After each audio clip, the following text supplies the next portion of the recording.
तो अगर आप दोस्तों IND मनी ऐप पे अकाउंट ओपनिंग क्या है यूएस स्टॉक पे इन्वेस्टमेंट करने के लिए, तो IND मनी अकाउंट ओपनिंग के साथ साथ आप फेडरल बैंक अकाउंट तो ओपनिंग किया ही होगा इंडियन करेंसी को यूएस डॉलर में कन्वर्ट करने के लिए, क्योंकि यूएस डॉलर में कन्वर्ट करके आप यूएस स्टॉक पे इन्वेस्टमेंट कर सकते हो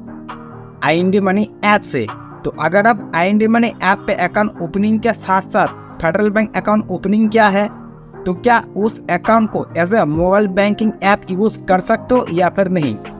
अगर आप Federal Bank mobile banking app use करना चाहते हो तो उस अकाउंट को मोबाइल बैंकिंग पे यूज कर सकते हो या फिर नहीं, इस वीडियो में बात करने वाला है। तो जैसे कि दोस्तों अगर आप यूएस स्टॉक पे इन्वेस्टमेंट करने के लिए IND मनी अकाउंट ओपनिंग क्या है और उसके साथ साथ आप फेडरल बैंक अकाउंट ओपनिंग क्या है, उस बैंक अकाउंट को यूज करना चाहते हो मोबाइल बैंकिंग ऐप, तो मोबाइल बैंकिंग ऐप को यूज करने के लिए सबसे पहले दोस्तों federal Bank mobile banking app को आपको प्ले स्टोर से जाके आपको डाउनलोड कर लेनी है। और अगर आप यूज करना चाहते हो ऐसा मोबाइल बैंकिंग ऐप, तो आप उस अकाउंट को एज ए नॉर्मल अकाउंट भी आप यूज कर सकते हो, federal Bank mobile banking app भी आप यूज कर सकते हो अगर आप IND मनी ऐप से फेडरल बैंक अकाउंट ओपनिंग क्या है। तो जैसे कि नॉर्मल सेविंग्स अकाउंट आप यूज कर सकते हो फेडरल बैंक के, उसी तरह उस अकाउंट को भी आप यूज कर सकते हो अगर आप IND मनी ऐप से आप फेडरल बैंक अकाउंट ओपनिंग क्या है। तो अगर आप फेडरल बैंक अकाउंट ओपनिंग करने की सोच रहे थे और IND मनी ऐप पे इन्वेस्टमेंट करना चाहते थे,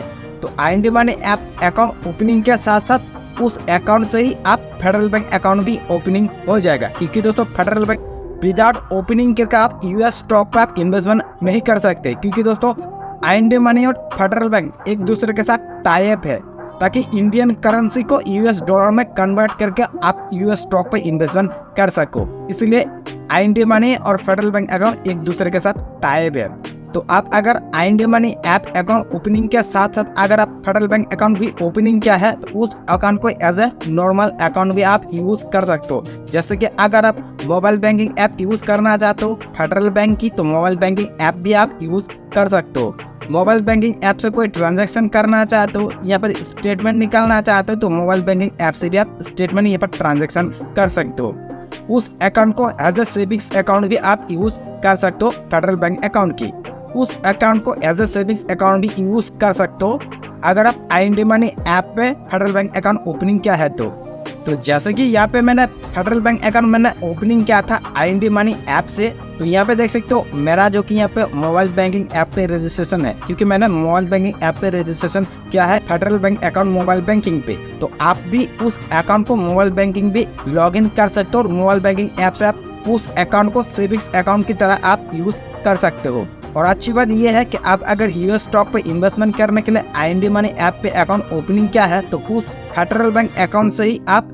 यूएस स्टॉक पे इन्वेस्टमेंट कर सकते हो। इसके लिए कोई चार्जेस नहीं लगेगा। जैसे कि इंडियन करेंसी को डॉलर में कन्वर्ट करने के लिए चार्जेस लगता है, वो चार्जेस नहीं लगेगा। आप अगर यूएस स्टॉक पे इन्वेस्टमेंट करना चाहते हो IND मनी ऐप से, तो ये उसका बेनिफिट है कि आप अगर IND मनी ऐप से फेडरल बैंक अकाउंट ओपनिंग किया है और उस अकाउंट को as a savings account use करना चाहते हो, मोबाइल बैंकिंग यूज करना चाहते हो फेडरल बैंक की, तो आप मोबाइल बैंकिंग भी आप यूज कर सकते हो। एज ए सेविंग्स अकाउंट उस बैंक अकाउंट को यूज कर सकते हो।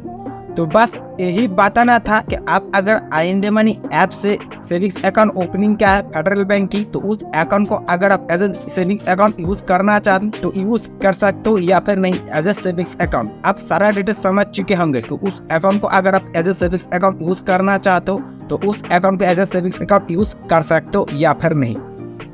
तो आई होप आप सारा डिटेल समझ चुके होंगे। तो वीडियो अगर अच्छी लगी तो लाइक जरूर करना और इस वीडियो से फिर भी अगर कुछ भी सवाल हो कमेंट बॉक्स में जरूर बताना।